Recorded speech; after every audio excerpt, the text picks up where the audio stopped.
ये कहानी है रंग महल की चौड़ी गलियों और सजे हुए कोठों की, जहाँ बाहर की दुनिया के शरीफ लोग अक्सर अपनी थकान दूर करने के लिए जाते हैं।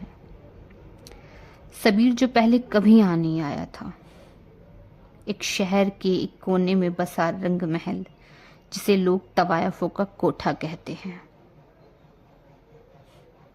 मैं भी आज इससे परिचित होना चाहता था, यानी सबीर।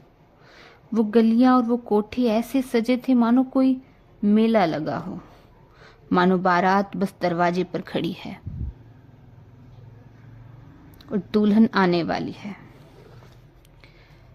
पहली बार आया था तो उसे लगा मानो शहर की हर गलियां, हर हवा, हर व्यक्ति जैसे उसे ही देख रहे हैं। उसके कदम बढ़ते जा रहे थे। बड़ी बड़ी गाड़ियों में आते लोग जो देखने में शरीफ घरानों के लगते थे, पर शायद उनकी शराफत की हकीकत तो यहाँ मालूम होती है। मैं सीढ़ियाँ ऐसे चढ़ रहा था जैसे मैं खुद को ही खुद की नज़रों से बचाना चाहता हूँ। मैं गया। मैंने कहा, मैं रंगीना से मिलना चाहता हूँ। उन्होंने बुलाया और वो मुझे अपने कमरे में लेके गई। वो मुझे देखकर ऐसे मुस्कुरा रही थी मानो कह रही हो, तुम भी आ गए अपनी हकीकत दिखाने। जैसे ही उसने मेरा हाथ पकड़ने की कोशिश की, मैंने झट से हाथ छुड़ाया और बगल में पड़ी कुर्सी पर बैठ गया। मैंने कपकपाती आवाज में कहा, प्लीज प्लीज आप आराम से बैठ जाइए। वो जोर से हंसी और कहने लगी, आराम से बैठकर देखने के पैसे दिए हैं क्या? सबीर ने कहा, हाँ शायद। मेरा नाम सबीर है, पेशे से वकील हूँ। मेरी पत्नी, जिसका नाम साहिबा था, वो एक राइटर थी, मिलना चाहती थी आपसे। कुछ दिन पहले ही वो मर गई। कहती थी मैं ना रही तो तवायफों के कोठे पर चले जाना, शायद बाकी की जिंदगी आसान लगने लगे। लोग कहते हैं कि यहाँ पे आकर लोग अपने आप से भटक जाते हैं, सारी वफादारी का निचोड़ मिल जाता है। आज मैं अपनी पत्नी से किए हुए प्रेम की वफादारी जांचने आया हूँ। देखना चाहता हूँ कि यहाँ पूरी रात बिताकर प्रेम जीतेगा या फिर जिस्म को पाकर की गई बेवफाई। बेवफाई? अरे साहब, मर्द तो कोरे बेवफा होते हैं। न जाने हर रोज कितने बड़े बड़े घरों से आए हुए कितने वफादारों का मैं असली चेहरा देखती हूँ। मेरे साथ बिस्तर पर पड़े पड़े कहते हैं, बेबी आज लेट हो जाऊंगा ऑफिस में, तुम जल्दी सो जाना। संगीना ने कहा, तो आप पूरी रात इस कुर्सी पर बैठे रहेंगे?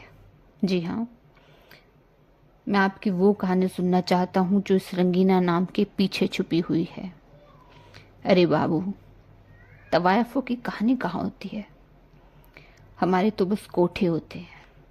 ढलती शाम से लेकर सुबह की रोशनी तक अफसोस होता है कि काश हम औरत ना होते। फिर सबीर ने कहा, ये पेशा तुमने खुद चुना है या फिर मजबूरी थी कोई? अरे नहीं तो, सब मुएस नसीब का खेल है। संगना नाम था मेरा। फिर एक लोंडे से मोहब्बत हो गई।